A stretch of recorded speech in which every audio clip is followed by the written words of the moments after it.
Hi everyone, this is Lauren Karmo and I am responding to Beauty in the Philippines, Materialized Oppression by Bernadine Cortina. This piece was really interesting and interactive, and I really loved having the opportunity to see this piece develop over time, and it really turned out quite wonderful. The beginning of the piece starts with this introduction by Cortina. She reads a poem in her own voice here, and it's very beautiful, very well done, and an excellent way to start the piece and kind of set the tone. This entire piece is talking about the history of Western influences and colonization on the Philippines and Filipino culture, from when they colonized the Philippines to the modern day, specifically on beauty standards. So having that strong Western influence, that dedication to whiteness and putting whiteness on a pedestal, all of those ideas that come from colonization are still around in these countries present day and are really ingrained into the cultures. And Cortina really unpacks that in this timeline. She talks about the Spanish colonial period. She talks about modern day influences and modern day examples of that here. There's the turn of the century of the American colonial period. She talks about modern day Philippines. She has examples in YouTube videos and commercials that play. So she really dives deep in this piece on the outstanding influence that Western cultures have had on the Philippines. One audio piece, there are several audio pieces embedded throughout this timeline, and one that really stood out to me was this one on Filipino bodies. It's really quite interesting, and I'm going to play a little bit for you right now. Indigenous blackness is everything contradictory to the United States narrative of whiteness. This image of the Philippines as a black space then ties racial violence in the United States to the imperial conquest happening abroad. Lynching was a violent act that occurred locally, while imperial conquest was a violent act placed within the global landscape.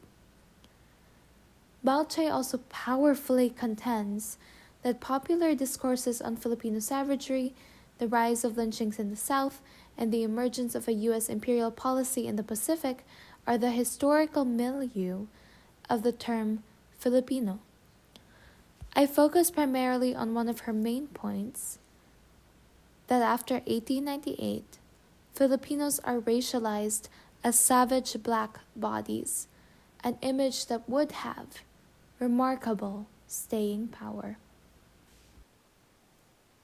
This audio piece does a really excellent job of connecting the topics. Cortina's talking about, beauty standards in the Philippines to what's going on in modern day America, what has been going on in America for the last hundreds of years. And it's really interesting how Cortina is able to weave this connection between what's going on in her culture, in her ethnic group, in her country, and connect it to what's going on here and put it into context of the society that she lives in now. Even though we are far apart distance-wise, the Philippines are a little far away, we're still connected in the struggles that we face now and we have faced in the past. For the conclusion of my response, I wanted to turn the camera onto myself to talk about my personal connection that I felt to Cortina's piece. Similar to how she was able to tie in the experiences that many Americans have faced in society and connect that to the influences of colonization on her home country, I was really able to connect this topic of beauty standards set and influenced by colonizers to my own experience in my own culture. I am Middle Eastern, my family is from Iraq, and Iraq has also been heavily influenced by Western beauty standards due to colonization.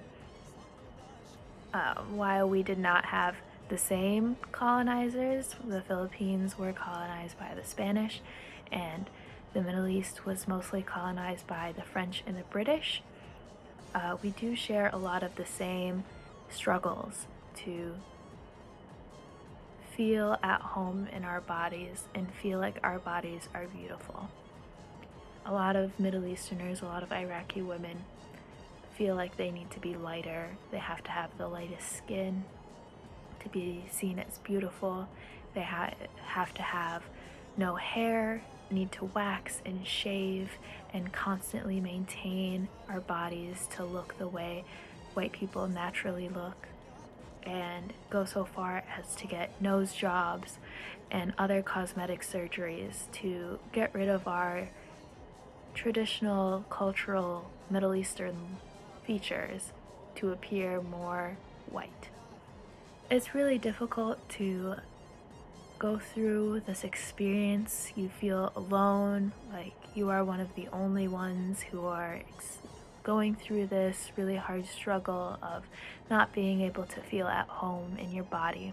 But going through Cortina's piece and really being able to see not only her personal experiences shine through, but also the experiences that those have faced and have lived through for hundreds of years, from as early as the 1400s. I really loved to see Cortina address this very personal problem and really dig deep and be able to make the rest of us not feel so alone. So I really hope you enjoyed Cortina's piece as much as I did. Really take the time to listen to all of her audio pieces and read through her timeline. It's really quite an immersive experience, and it's definitely worth checking out. Thanks, guys.